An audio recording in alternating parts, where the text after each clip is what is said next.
And welcome again to the Borderline podcast with me, your host, Andrew Willix. Guys, I really hope you enjoyed our first stop up in America the other night in Utah, and we're staying right in that same state for this episode again. We're going to be talking to Ashley Allen, who very kindly offered to come on our show this evening and share a little bit about herself and what she has to offer as well. It's a really interesting talk. She runs an Instagram page at DIY Therapy Courses. Go check it out if you already haven't done so. And there's so much information in there, helpful little modules that could help you understand your anxiety a little bit better. And the one thing that Ashley says during this episode is, and something to take away from, is that these courses are there because therapy is so hard to access. And she wants to create something that is available for everybody to go and get. And honestly, it is tremendous to start seeing this attitude, this turn towards mental health, and to have access to modules and training courses, information courses, and awareness courses online are just help turning that tide against mental health a little bit more. And obviously, we talk about that, how America is with their mental health in comparative to the UK. So again, guys, it's a really great listen. Like I said, once you're done with this episode, head across on Instagram, go and check out at DIY Therapy Courses from Ashley Allen and have a little look through. You never know, there could be something for you. If not, just enjoy the episode, guys. Okay? Doing good. How about you, Andrew? We've bonded over it. Obviously, a lot of my local listeners, I should say, across in Scotland, won't know anything about you. So if you could please, just a little bit of background about who is Ashley and why our universes are crossing our paths this evening. Sure. So, like you said, my name's Ashley. I am a licensed clinical social worker. So my background is all in social work, in trauma recovery, and anxiety. I've worked in a bunch of different settings, like hospital settings, private practice settings, and we met each other because of DIY Therapy Courses, which is a project that I started because I've just been so frustrated with how inaccessible therapy is. It's really expensive and it's really hard to find someone that you click with, and it's hard to get the scheduling and everything. So DIY Therapy Courses is a way for people to hopefully be able to access mental health support without needing to go to formal therapy every time. Yeah, so simple but effective. Like you say, therapy. I'm assuming one of my questions was going to be for you.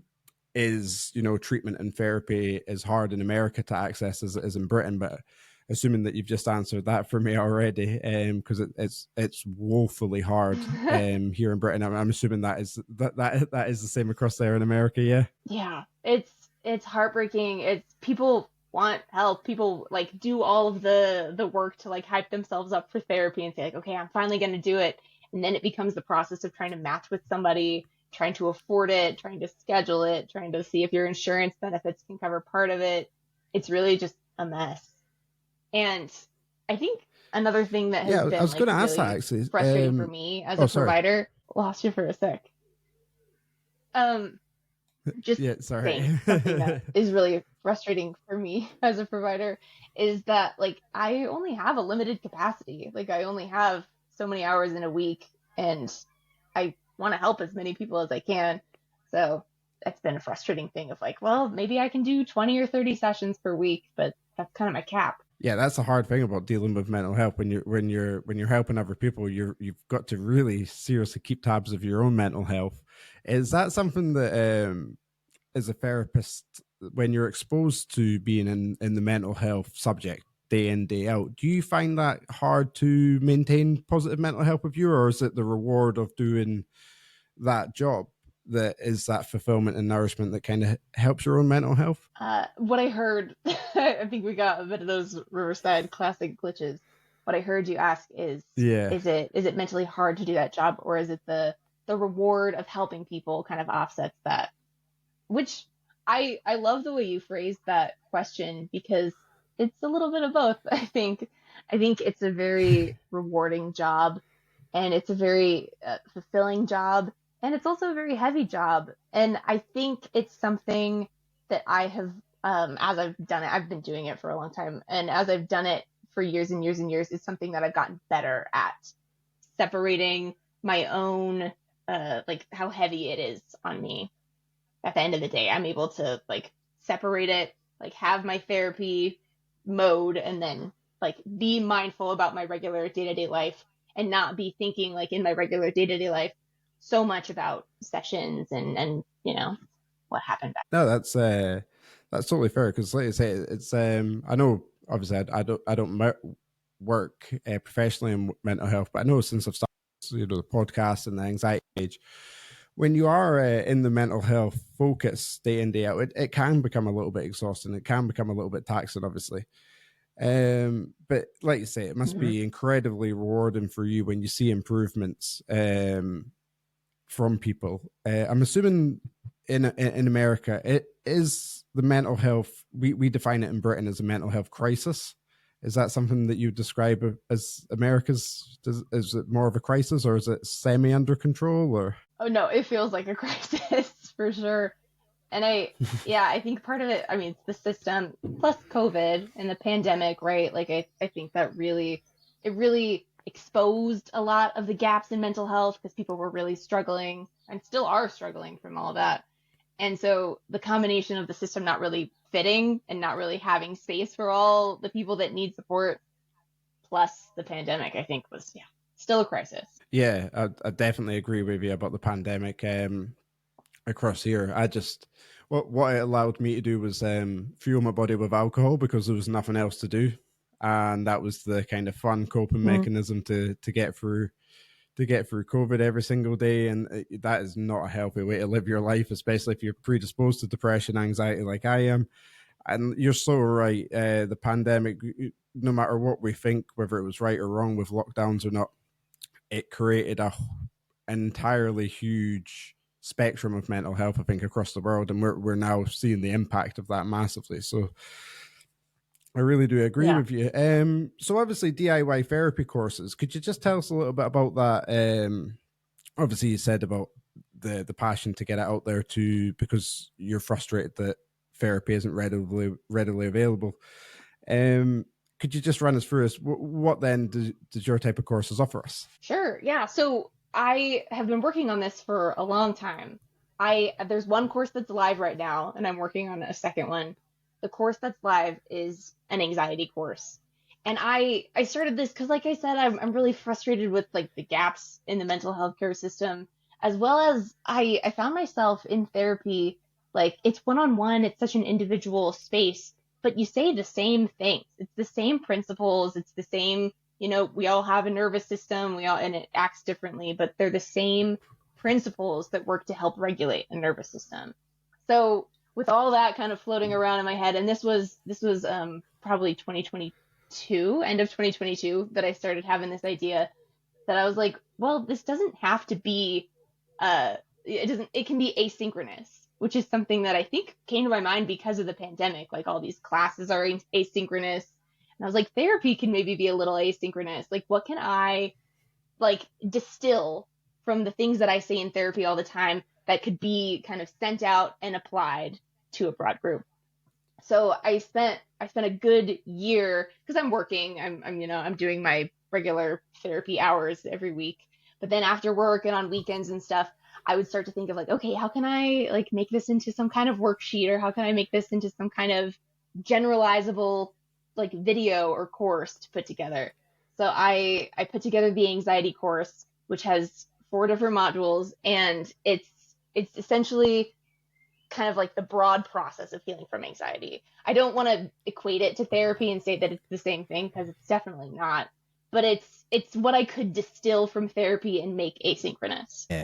Yeah, like I say, it's so smart. And to hammer home again the you know, the ease of access, because it is such a hard issue to try and get over. Or just go on a little side note, I know in Britain just now, if we were to go down to the doctors, you know, you'd be talking a couple of weeks before you get seen by a doctor. Then it's typical, phone this number, you phone that number, you speak to somebody, okay, now speak to the next person, and that creates its own mental health issues, especially when you're dealing with people with anxiety that don't want to speak to people on the phone. That, like you say, they want that close comfort in that space. So, you know, yeah, you're totally on the right track with that. Like I said, we had a little look through your page. Usually I try and come away from a guest, so I learn everything firsthand. But given that you're crossing America, I kind of thought that I had to do a little bit of prepping for this one. And you've got your 4 modules that run through the course. Could you just tell us a little bit about obviously each module and how that works? Sure. Yeah. So in the introduction, I kind of introduced this metaphor for anxiety about how it's kind of like an overactive smoke alarm. And get it a little bit into like the way that your amygdala and your brain kind of sets off this reaction. So I use this metaphor of a smoke alarm that goes off when there's not a fire for anxiety. That sometimes there is a fire, and so you do need that smoke alarm reaction in the brain and the body, but that often anxiety is so uncomfortable because that alarm is going off when there's not actually a fire. So the modules are kind of like organized around that metaphor. So the first module is about understanding your anxiety. So getting to know like your specific patterns. Anxiety is a really common thing, but it also is such an individual thing. So different people have different symptoms or different triggers or, different environments. And so I think a foundational step to being able to help with your anxiety is to really understand your anxiety and the ins and outs of it. So that first module is all about like common patterns that show up for people and worksheets to help you explore your own triggers and your own symptoms and things like that. So that is module 1. And then the second module is to turn off the alarm. So I think this is what a lot of people come to therapy for. They say like, I just want skills. I want tools, I want strategies, I want something to make my anxiety symptoms lower. So that second module is all about what works for you, like a bunch of different proven strategies to turn off the alarm, the anxiety alarm, and kind of going through and practicing them. And there's a lot of walkthroughs and like, here's some breathing techniques to try, here's some, different things to try. So that is the second module. The third module is about your environment, kind of going back to triggers. So it's about how your internal and your external environment can be triggering this smoke alarm more often. So I give this example in the introduction again of like my childhood kitchen had a smoke alarm that was like, it was set too close to the stove and it was super, super sensitive. And so if me or my siblings were like making some toast or something like very, very innocuous, like there's no fire here, that sometimes that smoke alarm would still go off and we would have to like drag over a chair from the kitchen table and like wave something in front of it. So using like that metaphor for module 3 is like, sometimes your smoke alarm's in the wrong spot, or sometimes your kitchen needs more ventilation, or sometimes, like what can we change about your environment, like either externally or internally, to help that alarm not be so overactive. A little bit of my childhood in there for that one. And then the final one is reducing sensitivity over time. So it's all about like how anxiety is kind of connected to avoidance, and how when we're really anxious about something, we've got this instinct to avoid it, and how that is a great short-term solution, but long-term, that's reinforcing patterns of anxiety. So module 4 is all about how to practice confronting the things that make you anxious and how to like practice interrupting that cycle of avoidance to reduce anxiety in the long term. Very nice. Very well done. And so smart as well. Like I say, I really like the order that you've done that in. And just to go back to module 1, obviously it's so important because I know myself when I started understanding that I had anxiety or depression, the initial thought is just make this stop. But how important is it to understand your anxiety? Obviously that must be quite a common thing for you as a therapist to go through with patients. Can you just talk a little bit about obviously understanding an anxiety, why it is so important, and why to accept that is what it can be? Because a lot of people are quite standoffish. They don't like to admit that this is what's going on in their head. Right. Yeah. Your experience is so common. And I think part of the reason that I think it's such a foundational thing to understand anxiety is to normalize it a little bit. Of like, this is partially a biological response. Like your brain is sending signals to your nervous system to engage this fight or flight. And that it's not that you're weak, and it's not that you're crazy. This is something that like exists in your body's evolutionary system. And I think that normalizes it a little bit of like, it's not your fault. It's not something that you're choosing to do. It's a combination of your instinct and your perception.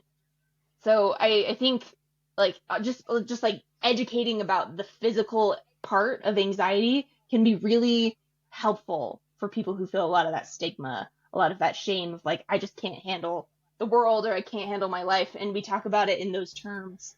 And it really helps people say like, okay, so I'm not crazy. You know, this is something that everyone has a system like this. Mine is just a little extra sensitive. Yeah, exactly. And it's so smart to use the smoke alarm metaphor, like you say, for that, because when you talk about the sensitivity of a smoke alarm, I know my one's absolutely atrocious. I am quite a good cook. It isn't it isn't me burning stuff when it goes off. The actual smoke alarm, not the smoke alarm in my head, but but obviously, you know, understanding then how to turn off your anxiety is massive. You know, what's kind of the most common advice that you tend to give to your patients when trying to deal with their anxiety? I always start with breathing techniques, which I I often start with a little bit of a caveat, because often people who have anxiety, if they've Googled like how to reduce anxiety, or, you know, breathing techniques are the first thing. But I think they're the first thing because it's wonderful to have something on deck that is just like built into your system. You know, you don't need some fidget toy, or you don't need to be able to like go and run a mile or something. Like a breathing technique is something that you can do whether you're in a class or whether you're in on the train, whether you're in public, whether you're in private. Like it's something that you always have access to. And I always talk about like the way, let's get into it. The fight or flight response, one aspect of the fight or flight response, like when your amygdala, which is the smoke alarm in this metaphor, sends the signal to your body of like, there is danger, we need to do something. Your heart rate increases, which sends the signal to your body to get more oxygen. So often people, when they're feeling really anxious, they'll have this sense of like, it just gets so hard to breathe. I feel like I'm not getting enough air. And what's going on there is your body is trying to stockpile oxygen. Your nervous system is trying to get as much oxygen as possible to fill the blood with oxygen so that you'll have enough oxygen in your blood to like fight off the danger or to run from the danger. And so when you're breathing very slowly and you're breathing very intentionally and you're adding like some counting to it or some kind of visualization to it, it doesn't allow your body to stockpile oxygen in the same way. So breathing physically interrupts that fight or flight response by shifting that level of oxygen and carbon dioxide back to a rest level. So breathing techniques. And there are many different kinds to try, but I always suggest like if you're not using breathing as kind of your first go-to, give it another shot because there's so much power in a breathing technique. Yeah, it's funny that you say that. I was speaking to somebody, it'll be a couple of weeks ago, and I won't say who their name is. And we were just speaking about anxiety and dealing with it. And I was saying I meditate frequently. I know I post about that a lot. And I was asking them, do you meditate? And they said, yeah. And this is all, well, what kind of breathing techniques? And they're like, I don't do breathing techniques. And you're like, but you kind of need to understand that part of it before you understand the second part of it. And like you say, it's just awareness on that because there's not, well, there is now, but for so long there hasn't been that information readily available. Just in your time, just before I move on to the other modules, just a little bit off subject on that. Just during your time as a therapist, how much of a change have you seen in the information that is available and the access to the information? Not obviously not the access to the therapy and the treatments, but there is a turn and shift, so to speak. Like I say, that the tide is turning, for one of a better word, and getting the information. It's just trying to find the right information. Yes, it's been amazing. It's been so wonderful to see. I think there's definitely still a stigma, but the way that it has reduced in the past like 10 or so years is marvelous. It's so wonderful that it's not as embarrassing to talk about like, oh yeah, I went to therapy. I think when I first started like working with trauma and anxiety, there was a lot more of like, oh, like she's in therapy, there's like this stigma about it. And now people will be like, guess what my therapist said this week? And there's just a lot more openness about it. And then to your point about the information, man, like people, like I said, you can Google it. I've had people like say, ask Chat GPT, like, what are some breathing techniques that I can do? Like it's wonderful. I think the more information that's out there, the better. Yeah, absolutely. Like I say, I think when I first started getting my first symptoms of anxiety years ago, when I went on, we have the NHS, which is our National Health Service, so they've got their own dedicated website.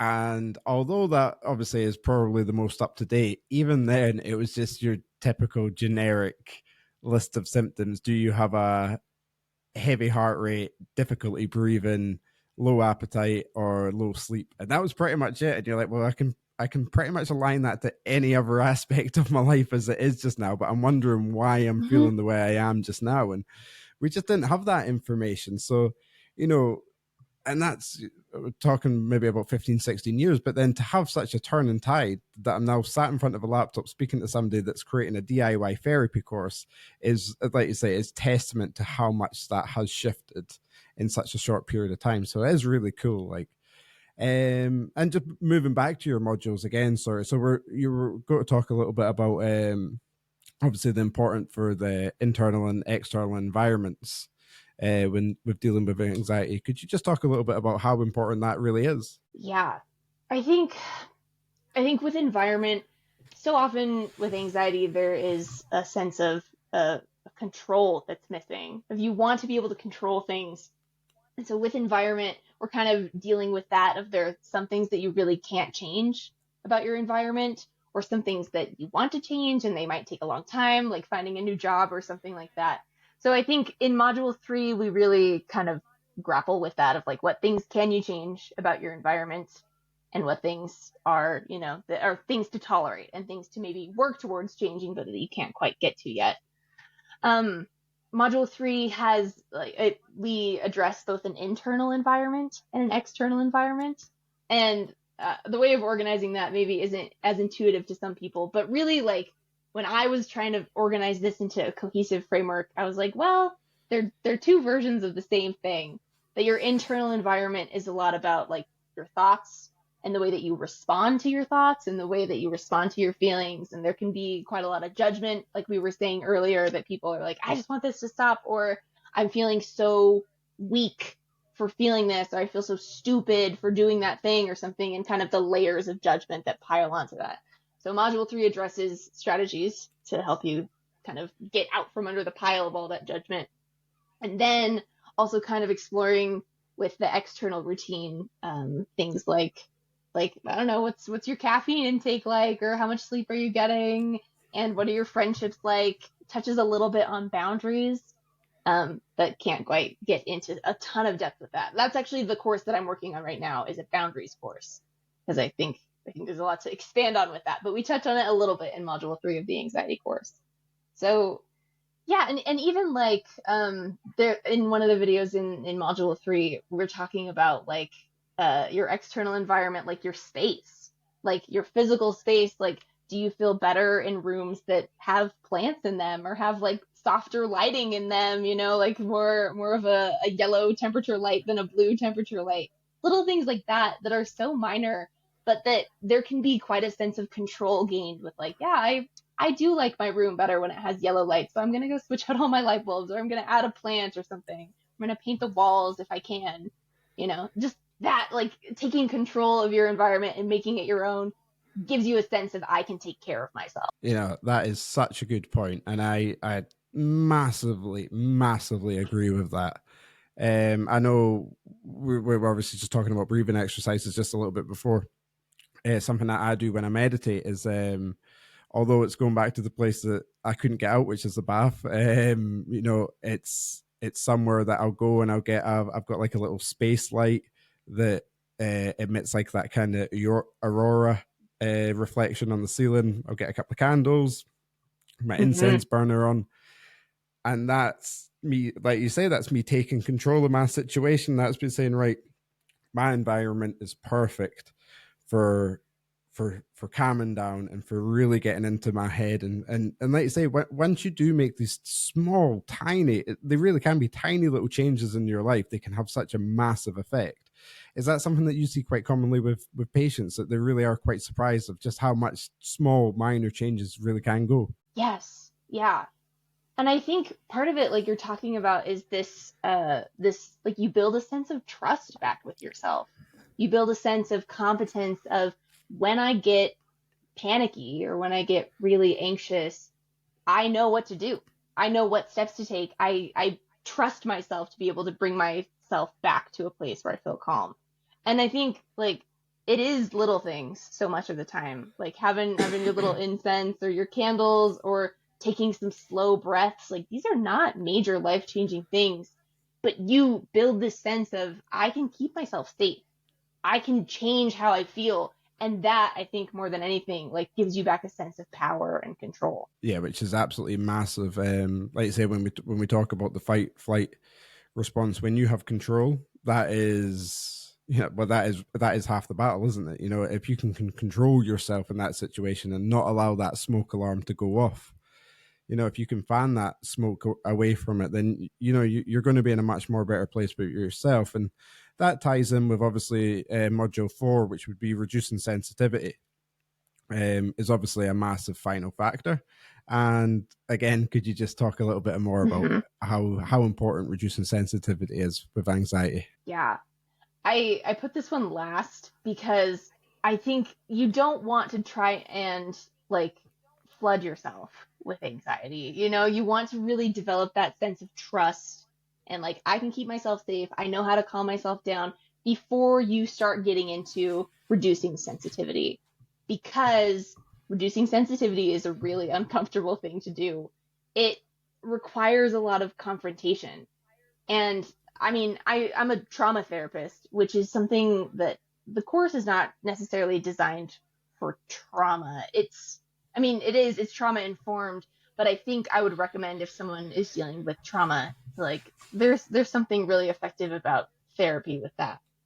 But just all that to say that module 4 is about confronting the things that make you anxious. So let's say you have social anxiety. Module 4 would be about confronting social situations, exposing yourself to social situations where you do have that anxiety response, and calming yourself down and teaching your body, teaching your nervous system that this is not a dangerous situation. This is a situation that might be a little uncomfortable, but it's something that I can handle.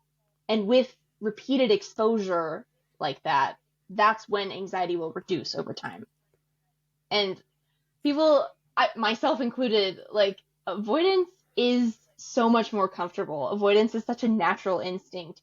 So I put this in module 4 because I want you to confront, and myself to confront, when you're ready, when you have the tools, when you've practiced the tools, so that it's not an overwhelming thing and you feel like you're capable. I don't want anyone to ever feel like out of control when they're confronting things. Very smart, very smart. And that's so important as well, what you say, that you don't want to overburden yourself, but at the same time, you're right, we do have to confront our anxieties if we are to push past them. And I think a lot can be said on that I sometimes think people assume that the minute somebody confronts that anxiety once and they get over it, that's it done, right? You've done it now, and you don't need to worry about that ever again. But it's not as simple as that, is it? It's you've done it once, and the confidence can be there to do it again. But typically, how long could the likes of reducing sensitivity take over time? It can take a long time. I think it depends on the frequency and the intensity of exposure. So, like, for example, I, like most people, have a fear of public speaking. And if I ever have to, like, get up in front and present to a class or to a group or something, that I have that anxiety reaction, like, my heart starts racing. I kind of lose track of my words. I feel it's harder to breathe. I have all this. And this, to be honest with you, is not something that I have conquered. Like, it's still something that I feel. And I think if I were to really invest in that and really put myself in situations like that on purpose all of the time, then it would decrease over time, but it's not one, I mean, my current life situation isn't one that I have to do a lot of public speaking. So it's kind of just, think of it as like a formula of the amount that you confront and the frequency that you confront, the intensity of the confrontation is proportional to how quickly it takes you to overcome that. But you also, like I said, like we were saying before, we want to take it slow so that you're not sending yourself into a panic attack. You got to do it in little increments. Yeah, which is always a worry, like you say, when you're talking about panic attacks, because you really don't want to overwhelm the brain when it is in that heightened state of anxiety. Just as a therapist yourself, would you how am I trying to ask this question? I should have stopped for a second. How more common is anxiety diagnosed in younger people in comparative to older people? I mean to ask that in the way that the older generation, we tend to still think they have that old guard about them, so they maybe not quite as open to come and seek therapy. Or am I totally wrong there? Or are the older generations the one that are kind of coming forward, or do you typically see more of the younger generation? I think because of the stigma, that if someone in a younger generation is like feeling this way, they start to feel a little out of control, I think therapy is like more of a first choice for them. I think you're right that there's like in the older generation, there's definitely a difficulty with that. And I also want to say that it is decreasing, like that I've definitely worked with a lot of the older generation who don't carry around that stigma anymore, that because this has shifted so much in recent years, they've been able to open up and speak about it with their friends even and with their families. And that it's, I think, to answer your question more succinctly, I guess, I think, yes, the younger generation is a little more comfortable with it, but the older generation's not far behind in many cases. Yeah, I totally agree with that. We seem to see the exact same thing in Britain just now, that there's loads of young people coming forward, which is beautiful. The horrible part of that is that we have a government that's turning around and saying there's nothing actually wrong with you. You can understand how distressing that is when you're trying to reduce stigmas. Yeah. It really is. Sometimes it must feel as well, as a therapist for you, it must be quite hard when there is them stigmas. It must feel sometimes that although you're doing such a good work, it is one step forward and two steps back. Yeah, and I think so much of the way that I organize sessions and that I organize like this course even is like how to reduce that stigma. And I think there's something about talking about the brain and the body and the nervous system and linking it back to this biological process that it's really effective in reducing stigma. It's like this is just normal. We all have nervous systems, and it's normal that some nervous systems would be more sensitive, or it's normal and understandable that if you've been through something traumatic, that your nervous system would be on higher alert for that. Like I really try to like bring in some of these biological things as a reminder of like, this is just you having a body. This is not anything insane. Yeah, like you say, it is so normal, and yet people react so abnormally to it. It's just it's really hard to quantify at times. Wrap your head around. Could you just talk about, obviously, we're on different continents, so when we talk about going out in nature and whatnot, it's slightly different. Is that quite a common thing that you would do yourself personally with dealing with mental health? I always like to say, getting outside, getting out in the outdoors is always, because it kind of ties in with breathing exercises in a way. I always think when you're getting that fresh air, you get outside, that feels good. Is that something that you recommend to a lot of your patients? Oh, for sure. Yes. I think there's like some really interesting studies, actually. I don't have the researchers off the top of my head, but the really interesting studies about like the effect of being near water or the effect of being in like a grove of trees, like that you can measure physiologically the way that impacts your heart rate and your blood pressure. That like we human beings connected to nature, like it just helps us regulate. So not everyone has the same access to nature. I'm very lucky. I live next to the mountains, so I can go for a hike or go for a jog or go bike up there or something, or go skiing or whatever. Like, and I think that is such a wonderful like privilege that I have to be so close to nature. Some of the clients that I work with that are like more in like dense cities, that it's like, okay, well, get yourself to a park if you can, like maybe go on your lunch break, go for a walk, just like get out into the sun, get out into the fresh air. You know, the meme of like touch some grass, like there really is something to that. 100%. Yeah. I just thought of a question off my head here, and I could be totally wrong. You're talking there about some of your patients are from the cities. Do you see any different types of anxieties with people from the city versus people from suburban or rural areas, or is it kind of roughly the same? It's such an interesting question. And the researcher inside of me is like, we need more data for that. You know, I have my caseload of like 40 people that I don't know that I could make some kind of like distinction about that. I will say, like, there's definitely anxiety shows up differently in like different cultures. Anxiety shows up differently in different like the age groups. You know, like there are different like kind of cohorts of symptoms depending on what's more acceptable in your society or like what resources you have in your society. So yeah, I think there is something to that for sure. But to make definitive conclusions, I'd say I need more data. I don't have the data on that. Yeah, totally fair. Yeah, that it literally just came into my head there. I just thought I'd pop the question because, like I say, Scotland's we've got our cities, but our cities are kind of like your guys' big towns. So, you know, I think our biggest city, Edinburgh or Glasgow, maybe has, I don't even know if it's got 1 million people in it. They're really not very big anyway. But enough about Scotland. Scotland. Winding right back to the start of the podcast, you obviously spoke about how hard it is to access therapy.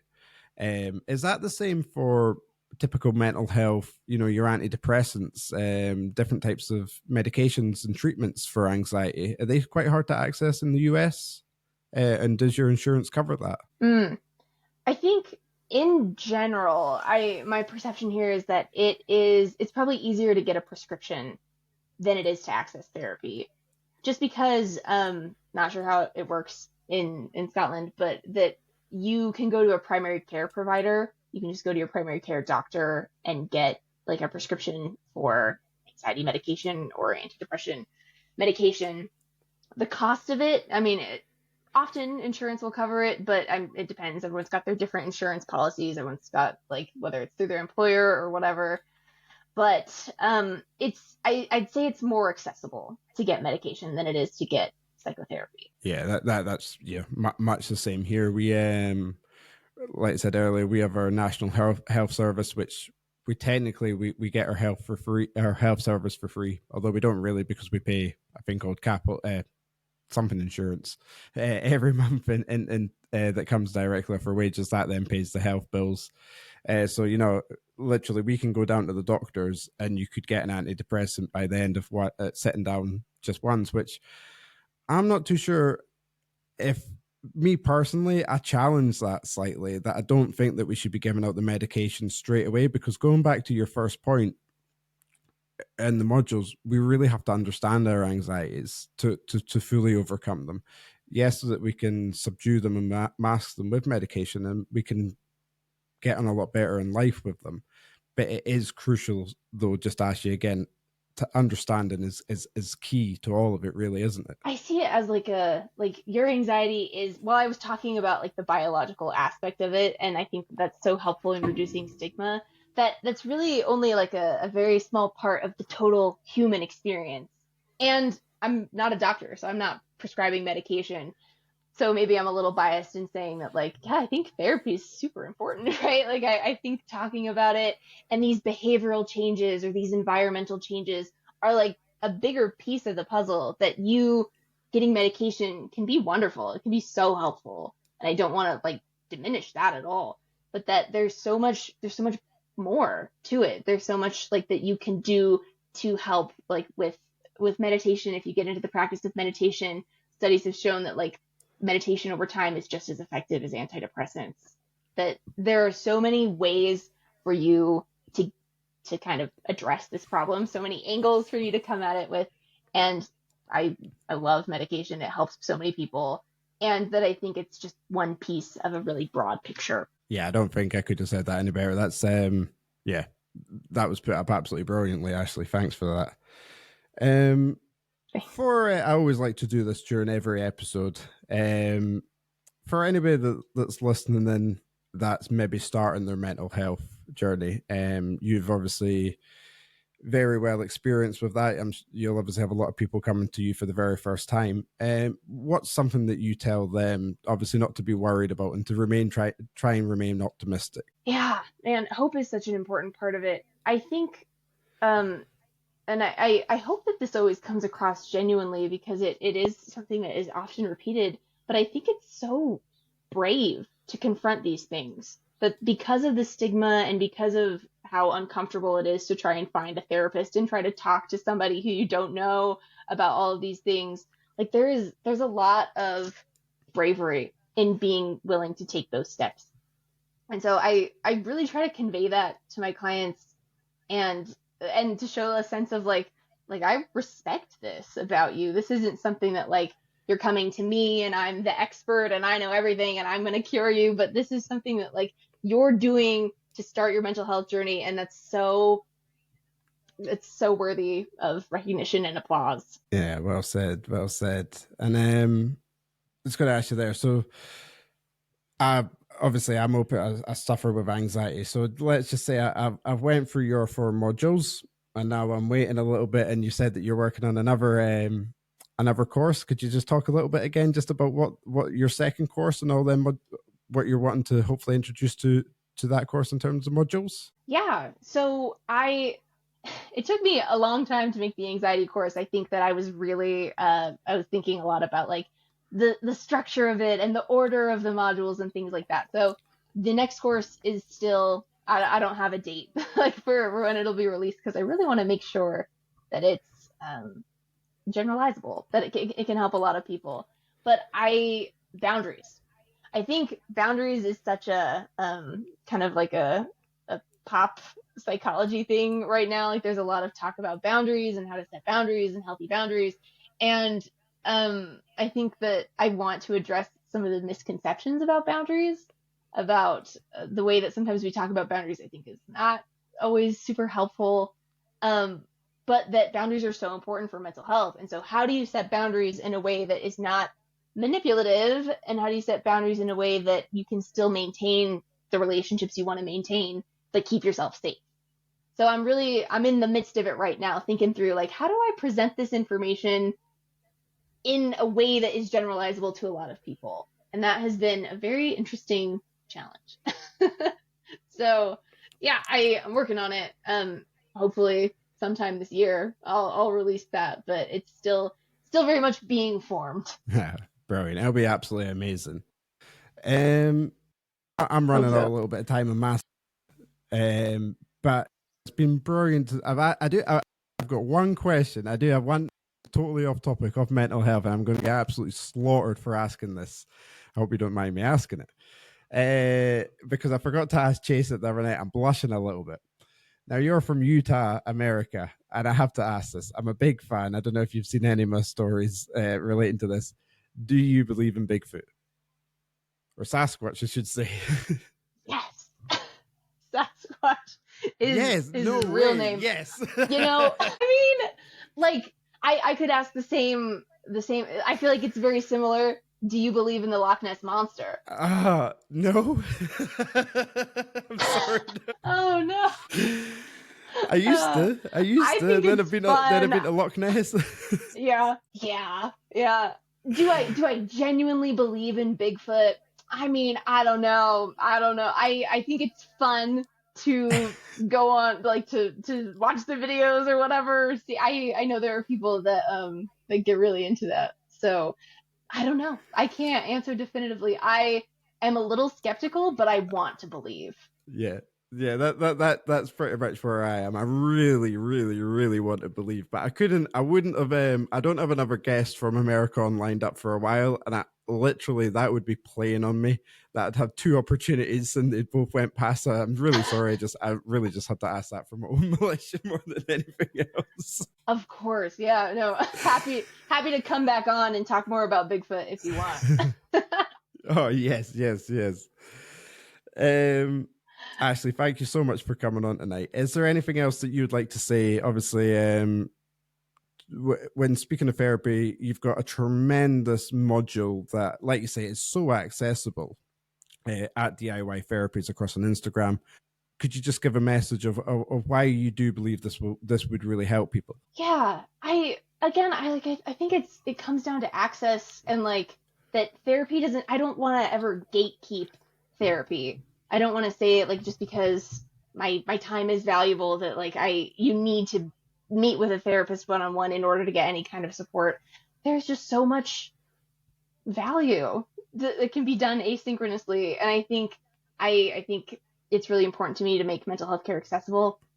So to make something like this that hopefully is a good fit for people, I think is something I'm really proud of and something that I want to spend the rest of my life really investing in. So there'll be more courses coming for sure. Brilliant, guys. Well, definitely go across and check out Ashley's page on the courses. Like I said, it's at DIY Therapy Courses across of Instagram. What I'll also be doing is on this episode in the description below, we'll put all the links to Ashley across so you can access anything you want. Like I say, that takes away all the stigmas. There's your ease of access right away. Ashley, again, thank you so much for coming on. Like I put in my email to you, I really do mean it. I never like this podcast as people just thinking it's just been one episode. That's the time. Like I say, I'd love to have you to come back on to talk about mental health. I'd love you to come back on to talk about Bigfoot. But thank you so much for giving up some of your time. Of course, yeah, this has been so fun, so wonderful. Thanks again. Appreciate it. Yeah, not a problem. Guys, that's all we've got for you tonight. I really hope you've enjoyed these two American episodes showing you across another continent and how mental health is across there slightly. I hope it's been educational for you. Like I said, go check out Ashley at DIY Therapy Courses across on Instagram. Until then, and until the next time, guys, I've been Andrew, this has been Ashley, and we've been on the Borderline Podcast. Good night.